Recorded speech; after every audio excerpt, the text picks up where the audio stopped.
Good morning student. आज हम बात करेंगे क्लास सेवन्थ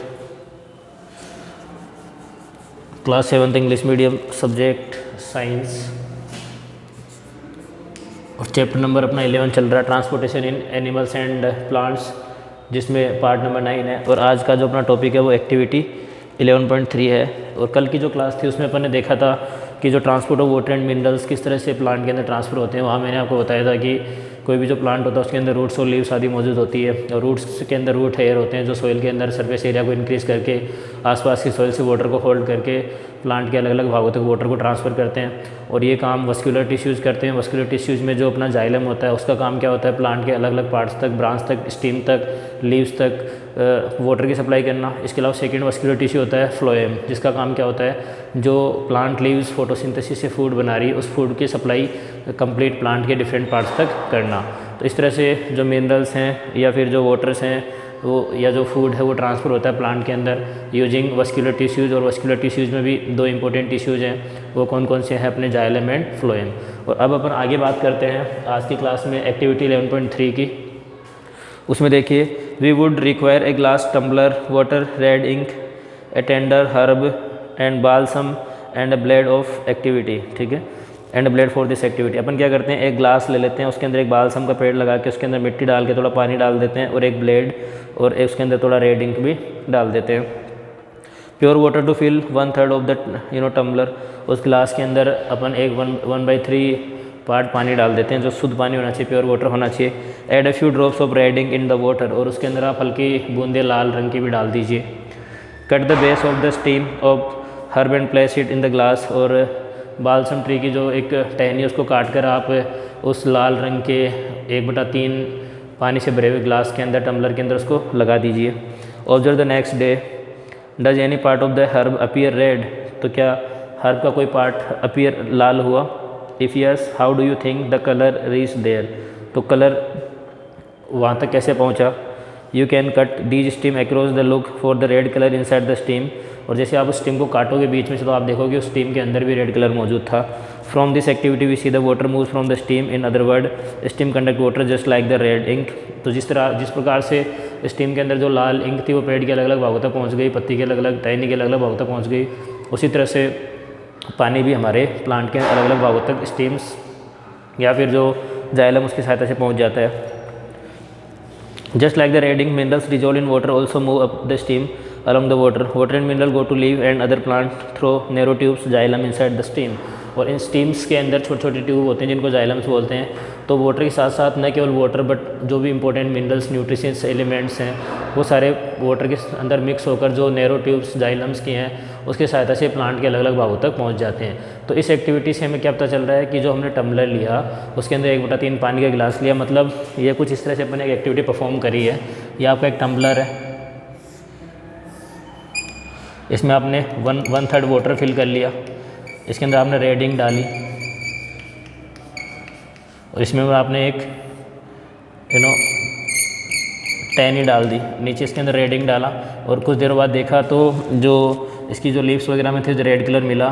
जब इसको अपन ने कट किया स्टीम को तो उसके अंदर भी अपने को रेड कलर की प्रेजेंस मिली। इससे हमें क्या पता चलता है कि जो वाटर है वो स्टीम की सहायता से इस प्लांट के अलग अलग भागों तक पहुंचा, और साथ में जो रेड कलर की इंक थी उसका जो रेड पार्ट था वही पहुंचा। अर्थात हम कह सकते हैं कि जो हमारी सोइल है उससे जो वाटर है वो रूट और हेयर्स की सहायता से स्टीम में जाता है, और स्टीम से फिर वो पूरे अलग अलग प्लांट्स तक वो पानी पहुंच जाता है। और न केवल वाटर जाता है, उसके साथ में जो मिनरल्स और न्यूट्रिशंस है वो भी प्लांट के अलग अलग भागों तक पहुंचते हैं। और स्टीम्स के अंदर क्या होते हैं, स्टीम के अंदर बिल्कुल नैरो ट्यूब्स होते हैं और उन्हीं को अपन जाइलम बोलते हैं। और जाइलम का काम क्या है, प्लांट के अलग अलग पार्ट्स तक वाटर की सप्लाई करना with minerals and nutritions. Yes और नोट, यस और नोट। आगे देखिए, ट्रांसपायरेशन या ट्रांसपायरेशन देखिए, in class 6 you learn that plant release a lot of water bye the process of transpiration. और ट्रांसपायरेशन प्रोसेस से जो पेड़ पौधे होते हैं बहुत सारा पानी रिलीज भी करते हैं। जो पानी स्टीम को सप्लाई करता है रूट, और रूट को सप्लाई करता है रूट हेयर, वही वाटर फिर रिलीज भी होता है। Plant absorb mineral nutritions and water from the soil, और जो प्लांट होते हैं वो मिट्टी से एनी जो भी मिनरल्स हैं, वाटर हैं या न्यूट्रिशिक एलिमेंट है उनको एब्जॉर्ब कर लेते हैं। Not all the water absorb it utilise by the plant, the water evaporate through the stomata present on the surface of the leave by the process of transpiration. तो transpiration process से जो stomata present होता है plants leave की वजह से, इसकी वजह से कुछ वाटर इवेपोरेट होकर वापस स्पेस में वापस अपने एटमॉस्फेयर में भी चला जाता है। The evaporation of water from leaves generate a suction pull the same that you produce when you suck water through a straw which can pull water to great heights in the tall trees. Transpiration also cools the plant. और transpiration से क्या होता है, जो पेड़ पौधे होते हैं वो ठंडे भी होते हैं और जो एक्स्ट्रा वाटर होता है स्टोमेटा जो प्लांट लीव्स में मौजूद होता है उसकी वजह से पानी इवेपोरेट होकर बाहर भी उड़ जाता है और इससे जो प्लांट है, जो लंबे प्लांट है वो कूल भी रहते हैं। तो ट्रांसपायरेशन प्रोसेस में क्या होता है, बेसिकली जो वाटर है उसका कुछ लॉस होता है जो भी अपने प्लांट्स आदि हैं। तो इसी के साथ बेटा transpiration generate a force which pull up water absorb by the root from the soil to reach the stem and leaves. ठीक है। और ट्रांसपिरेशन में क्या होता है कि जो पानी है वो जैसे ही नीचे फोर्स क्रिएट होता है स्टीम्स और रूट पे, तो वो सॉइल से वाटर को खींच कर थ्रो जाइलम अलग अलग पार्ट्स तक पानी पहुंच जाता है और फिर यहाँ से कुछ वाटर क्या होता है इवेपोरेट होता है और इवेपोरेट होकर वो सीधा वेपर फॉर्म में कन्वर्ट होकर आसपास के एटमॉस्फेयर में उड़ भी जाता है। इसकी वजह से जो प्लांट्स आदि हैं, जो टॉल प्लांट्स होते हैं, लंबे पेड़ होते हैं, उनको कूलिंग ठंड भी प्राप्त होती है। तो बेटा ये था अपना chapter number 11 transportation in animal and plants, जो टोटल 9 पार्ट्स के अंदर कवर हो गया। आज की क्लास में अपन ने देखा किस तरह से वाटर और जो मिनरल्स हैं वो प्लांट में कैसे ट्रांसफ़र होते हैं, साथ में ट्रांसपायरेशन प्रोसेस को अपन ने डिस्कस किया। तो दोनों टॉपिक आपको अच्छे से क्लियर हो गए? क्लियर है।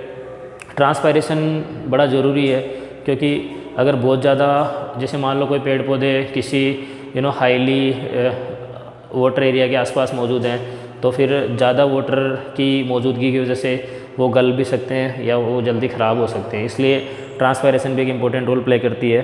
तो plants absorb mineral nutritions and water from the soil, not all the water absorb it utilise by the plant. तो जितना पानी प्लांट ने एब्जॉर्ब किया है, जितना पानी रूट्स और स्टीम्स की सहायता से प्लांट को मिला है, वो पूरा ही पानी प्लांट एब्जॉर्ब नहीं करता है। The water evaporate through the stomata present on the surface of the leaves, जो उसकी जो सरफेस होती है लीव्स की, उनके ऊपर भी पानी रिलीज हो जाता है। By the process of transpiration the evaporation of water from leaves generate a suction pull the same at that you produce when you suck water through a straw. ठीक है। जिस तरह से अपन पानी को स्ट्रॉ से खींचते हैं, जैसे पानी को अपन पाइप से खींचते हैं, उसी तरह से जो स्टीम्स होती हैं प्लांट की, वो भी रूट्स आदि से जो वाटर है, जो मिनरल्स है, उनको पुश करती है, एक फोर्स लगा के ऊपर की तरफ खींचती है। Water through straw which can pull water to great height in the tall tree. और जो ऊंचे पेड़ होते हैं उनकी बड़ी बड़ी हाइट, जो लंबी लंबी हाइट्स होती हैं या जो अलग अलग उनकी ऊंचाइयाँ होती हैं, वहाँ तक भी पानी आसानी से पहुँच जाता है विद मिनरल्स। तो इसमें ये जो इनका फोर्स पुल प्रोसेस है वो काम आता है। Transpiration also cools the plant. और ट्रांसपायरेशन से जो पेड़ पौधे होते हैं वो ठंडे भी होते हैं। तो इसी के साथ बेटा अपन ने ये चैप्टर कंप्लीट कर दिया। इस चैप्टर के अंदर अपन ने ट्रांसपोर्टेशन इन एनिमल और प्लांट्स के बारे में बात करी। इसमें अपन ने एक्सक्रीशन सिस्टम देखा, अपन ने बात करी किस तरह से पेड़ पौधे तक मिनरल्स वाटर सप्लाई होता है, ट्रांसपोर्टेशन प्रोसेस क्या होती है, अपन ने हार्ट बीट, आर्ट्रिकल, वेन्सेस, इसके अलावा पल्स रेट आदि के बारे में चर्चा करी। साथ में अपन ने देखा कि ब्लड है, ब्लड के अंदर कौन कौन से सेल्स मौजूद होते हैं, WBC, RBC और प्लेटलेट्स के बारे में अपन ने इस चैप्टर के अंदर जाना। हार्ट को अच्छे से स्टडी किया, साथ में ब्लड वेसल्स के बारे में स्टडी किया। इस तरह से हमने टोटल ट्रांसपोर्टेशन चीज़ों का हो रहा है, चाहे वो ब्लड हो, चाहे वाटर हो, चाहे मिनरल्स हो, चाहे ऑक्सीजन गैस या फिर कार्बन डाइऑक्साइड की जो रिलीजिंग ऑर्डर हो, ये सारी चीज़ें ट्रांसपोर्टेशन के अंदर आती है।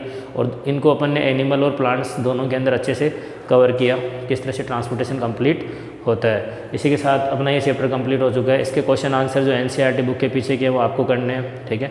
कुछ क्वेश्चन आंसर नहीं आए तो आप बिल्कुल भी पहुंच सकते हो सारे क्वेश्चन आंसर। हम आपको क्वेश्चन आंसर का सॉल्यूशन भी बता देंगे।